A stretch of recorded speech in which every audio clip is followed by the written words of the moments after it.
اخطار: اگه کیف پول تونکیپرتون به این شکلی که در تصویر میبینید کل داراییتون صفر میشه. برای جلوگیری از این اتفاق ویدئوی ما رو تا آخر همراه باشید. توی این بخش نحوه ساخت کیف پول و روش دریافت ارز و انتقال ارز تون به کیف پول دیگه و خرید ارزهای مختلف داخل کیف پول رو آموزش میدیم. بعد از وارد شدن به برنامه ابتدا روی این گزینه کلیک میکنید.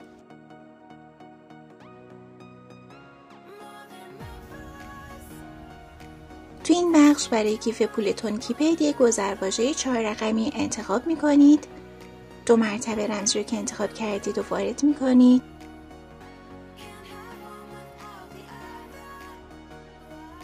برای ایجاد کیف پول روی این گزینه کلیک میکنیم.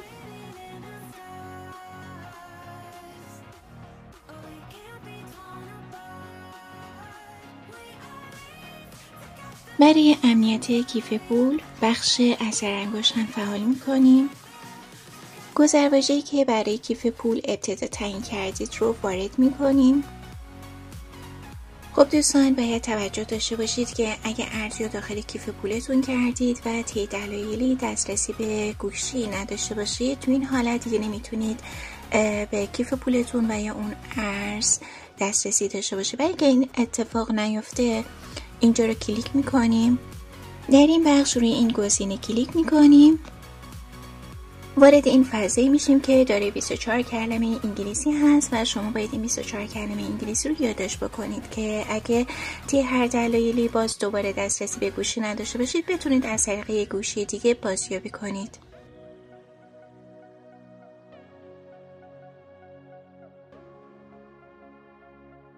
بعد از یادداشت کلیدواژه روی این کادر کلیک میکنیم.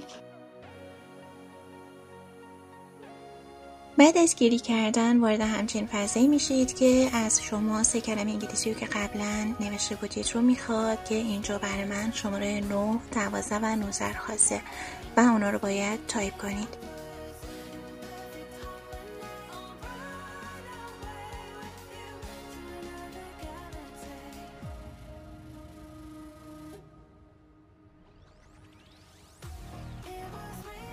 بعد از وارد شدن به این صفحه همونجور که میبینید اون کلید از صفحه حذف میشه و کیف پول شما کاملا امن خواهد بود.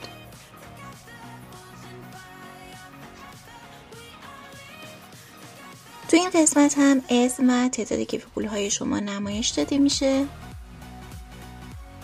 اگه بخواید اسم کیف پول خودتون رو تغییر بدید وارد این قسمت میشید، روی این گزینه میزنید و وارد همچین فضایی میشید و بعد از انتخاب اسم میتونید اون رو سیو کنید.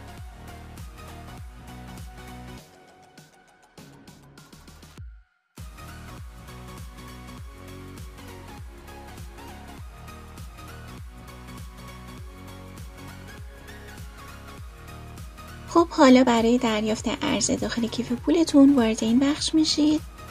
این متن آدرس کیف پول شما هست. آدرس کیف پول رو تو این بخش کپی میکنید. این کیف پول دوم منه. بچه‌ها توجه کنید که ارزهایی که به این شکل یک مرتبه وارد کیف پولتون میشه رو نادیده بگیرید. این ارزها ارزهای فیک هستن و حالت کلاهبرداری داره و به هیچ وجه نباید روشون کلیک کنید. برای ارسال ارز وارد این قسمت بشید. آدرس کیف پولی که میخواید بهش ارز انتقال بدید رو اینجا وارد میکنید. خب من میخوام تون به اون کیف پولی که ساختم و انتقال بدم. اون آدرس کیف پولی که قبلا کپی کردم رو اینجا پیست میزنم.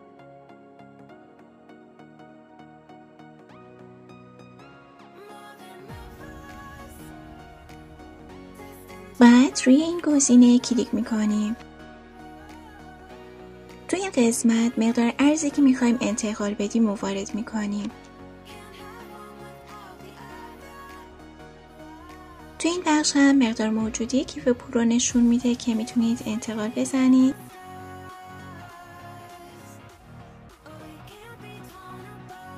با کلیک روی این قسمت میتونید تمام موجودی رو برای انتقال انتخاب کنید.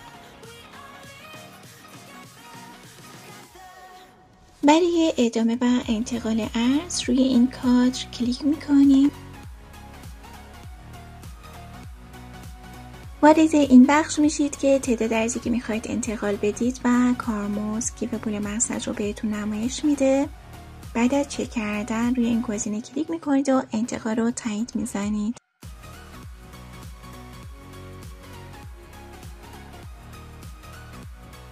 تراکنش بعد از نهایت 10 دقیقه انجام میشه و ارز به کیف پول مقصد منتقل میشه. همونجور که میبینید تون به کیف پول دوم منتقل شده. برای خرید ارزهای مانند داگز و همستر وارد این بخش بشید. بعد از وارد شدن به این قسمت میتونید تون رو به داگز یا هر ارز دیگه تبدیل بکنید و بالعکس. تو این بخش اسم ارزی که میخواهید خریداری بکنید رو وارد میکنید، مثل داگز. تو این مرحله تمام تونی که داخل کیف پول داریم رو میخوایم تبدیل به داگز بکنیم. با انتخاب گزینه مکس مقدار تونی که داریم وارد میشه و مقدار داگزی که میخوایم دریافت بکنیم هم نمایش داده میشه. روی کادر آبی کلیک میکنیم.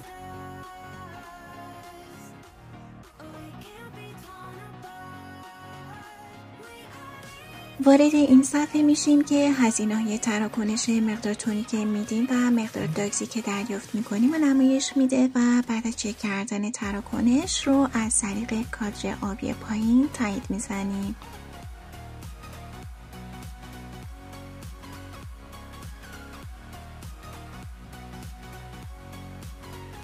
به این شکل تایید نهایی رو میزنیم و بعد از چند دقیقه داگز ها داخل کیف پول قابل مشاهده میشه.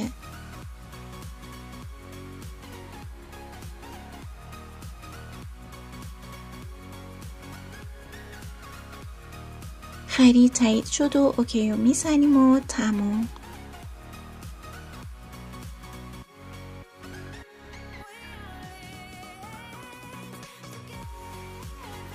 خب دوستان، چند دقیقه زمان نیاز داریم تا داگز ها وارد کیف پول ما بشه و همونطور که میبینید هزینه تراکنش و خرید از کیف پول کسر شده.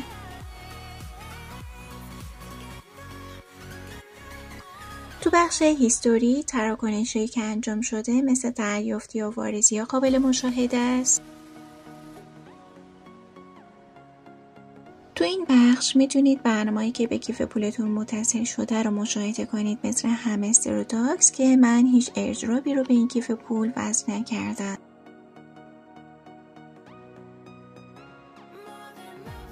خب کیف پول رو رفرش میزنیم تا ببینیم داگز ها به کیف پولمون اضافه شده یا نه.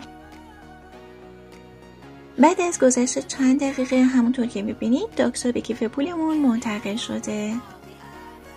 توجه داشته باشید که ارسال و دریافت ارز مثل ارسال و دریافت تونه که انجام دادیم و هیچ تفاوتی نداره، یعنی پرسش مثل همونه و برای فروش هم مثل خرید داگز که انجام دادیم فرآیند فروش رو انجام میدیم و میتونید داگز هاتون رو دوباره به تون تبدیل کنید.